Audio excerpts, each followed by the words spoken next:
Hello everyone. So আমি যেহেতু challenge করেছি যে আমি ৩০ দিন মানে ভিডিও দিতে থাকবো আর আমি দেখাবো যে আমি কি করি। তাও আমার ভিডিও শুট করা হয় না। তাও আজকেও বেড়ে গেছে 6:30। আর দেখো স্যারের ক্লাস শুরু হয়ে গেছিল। কারণ সোমবার দিন স্যারের ক্লাস হয়। তারপরে আমি স্যারের ক্লাসটা পুরো করে নিলাম। স্যার আজকে করাচ্ছিলেন রং নাম্বার সিরিজ। আর আমি টু ডু লিস্ট অনুযায়ী কাজগুলো করি। তোমাদের সাথে আমি কাল টু ডু লিস্টটা শেয়ার করব যে কিভাবে আমি টু ডু লিস্ট তৈরি করি আর তোমরাও কিভাবে ওটা তৈরি করতে পারো। তো এইভাবে আমি স্যারের ক্লাসটা পুরো মন দিয়ে করলাম। কারণ স্যারের মতে স্যারের ক্লাসটা একবার করে দেন রিভাইজ করলেই ওই টপিকটা অনেকটাই বোঝা যায়। রং নাম্বার সিরিজটা আমার একটু কঠিন লাগছিল, কিন্তু তারপরও আমি স্যারের ক্লাসটা কিন্তু মন দিয়ে করলাম।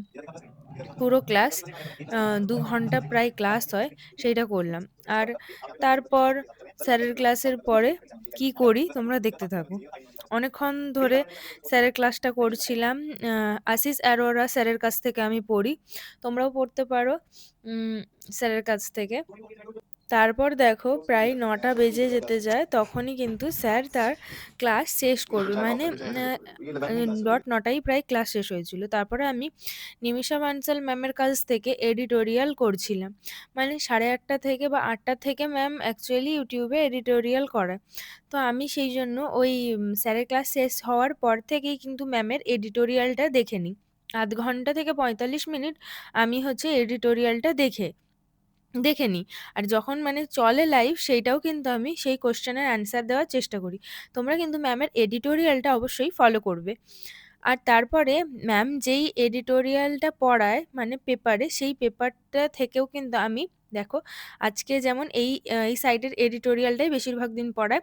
তো এই এডিটোরিয়ালটা কিন্তু আমি আরেকবার নিজে পড়ি, রিডিং করি, যাতে আমার রিডিং কম্প্রিহেনশনের স্পিডটা ঠিকঠাক হয়। মানে আমি পড়ে যাতে বুঝতে পারি। কারণ শুধু ম্যাম পড়ালে তো মনে হয় কি আমি বুঝে গেছি, কিন্তু পরে নিজে পড়লে তবে গিয়ে মানে বোঝা যায় যে অ্যাকচুয়ালি আমি বুঝেছিলাম কি না। তারপরে আর কি ঘরের কাজ-বাজ তো থাকেই। তো প্রায় ১০টা বেজে গেছিল। তারপর থেকে আমি কাজ করা শুরু করলাম। তো এখানে চা করে দেওয়া থেকে শুরু করে তারপরে আমি বাজার করতে গেলাম। কারণ অনেকদিন বাজার করা হয় না। তার আগে দেখো আমি কিন্তু ঝাঁট দিয়ে নেবো আরকি। ঘরটা প্রত্যেকদিন ঝাড় মোছা তো করতেই হয়। তো সেই ঝাঁট-টাট দিয়ে, কারণ এইখানে দেখো এই পুচকিটা সারাক্ষণ ওখানে সামনে একটু পটি করে রেখে দেয়। আর ওইজন্যই মানে পরিষ্কার-টরিষ্কার করে দেখো আমি বাজারে চলে এসেছি।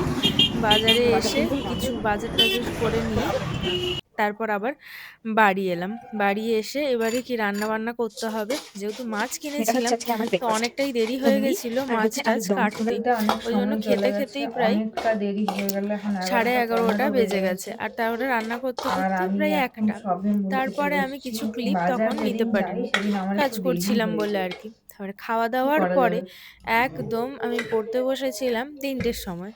কিন্তু यस সেই फटाफट जो है सब ভিডিওটা लोग মানে मुस्कुरा আমার दीजिएगा নেওয়া হয়নি। सब लोग जरा स्माइल कर ৩টের दीजिएगा সময় আমি एवरीवन যেমন तो जरा ব্যাংকিং मैं बता दूं অ্যাওয়ারনেস পড়ি, মানে কুশ স্যারের ক্লাস করি আরকি।